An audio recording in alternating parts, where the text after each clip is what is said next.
ಸರ್ವರೇ ನಮಸ್ಕಾರ. ನಮ್ಮ ಪ್ರೀತಿಯ ಹುಚ್ಚೇರಪ್ಪ ಇಟಿ ಮಾಡುವಂತ ನಮಸ್ಕಾರಗಳು. ಇವತ್ತ 2ನೇ ತರಗತಿಯ ನಲಿಕಲಿ ಅಭ್ಯಾಸ ಪುಸ್ತಕದಲ್ಲಿರುವಂತ ಕನ್ನಡ ವಿಷಯದ ಒಂದು ಕಥೆಯನ್ನು ತಮ್ಮ ಮುಂದೆ ಹೇಳ್ತಾ ಇದ್ದೀನಿ. ಕಥೆ ಬಂದು ಹುಲಿ ಮತ್ತು ಸೊಳ್ಳೆ.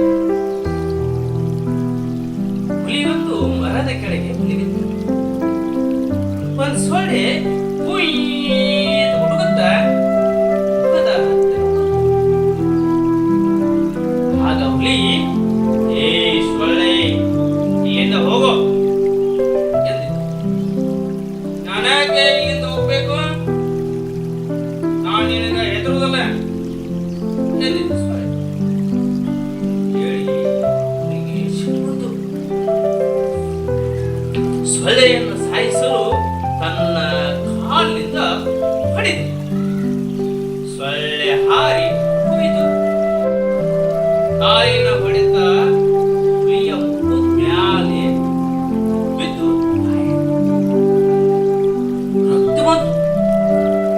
ನಿನ್ನ ಬಿಡಲ್ಲ, ನಾನು ನಿನ್ನ ಬಿಡಲ್ಲ ಎಂದು ಹುಲಿ ಹೇಳಿತು. ಅದನ್ನು ಕೇಳಿ ಸೊಳ್ಳೆ ಮತ್ತೆ ಮುಖದ ಮೇಲೆ ಕೂತು ಹುಲಿ ಪುನಃ ಹೊಡೆದು ಸೊಳ್ಳೆ ಮತ್ತೆ ಹೋಯಿತು. ಹುಲಿಯ ಮುಖದಿಂದ ಮತ್ತೆ ಸೊಳ್ಳೆ ಜೋರಾಗಿ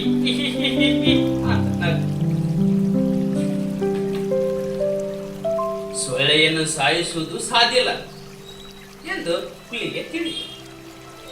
ಸೊಳ್ಳೆ, ಗೆಳೆಯ, ಇಲ್ಲಿ ಯಾರಿಗೂ ಯಾರೂ ದೊಡ್ಡವರಲ್ಲ, ಚಿಕ್ಕವರೂ ಅಲ್ಲ, ಎಲ್ಲರೂ ಅವರದೇ ಆದ ವಿಶೇಷ ಗುಣಗಳಿರ್ತಾವು ಎಂದು ಹುಲಿ ಸೋತು ಅಲ್ಲಿಂದ ಹೊರಟು ಹೋಯಿತು.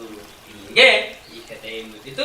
ಇನ್ನ ಅನೇಕ ಸುಂದರವಾದ ಕಥೆಗಳನ್ನ ಇದರಲ್ಲಿ ನಾವು 2ನೇ ತರಗತಿಯ ಕನ್ನಡ ಪುಸ್ತಕದಲ್ಲಿ ನಾವೆಲ್ಲರೂ ಕೂಡ ಕೇಳೋಣ. ಜೈ ಹಿಂದ್, ಜೈ ಕರ್ನಾಟಕ.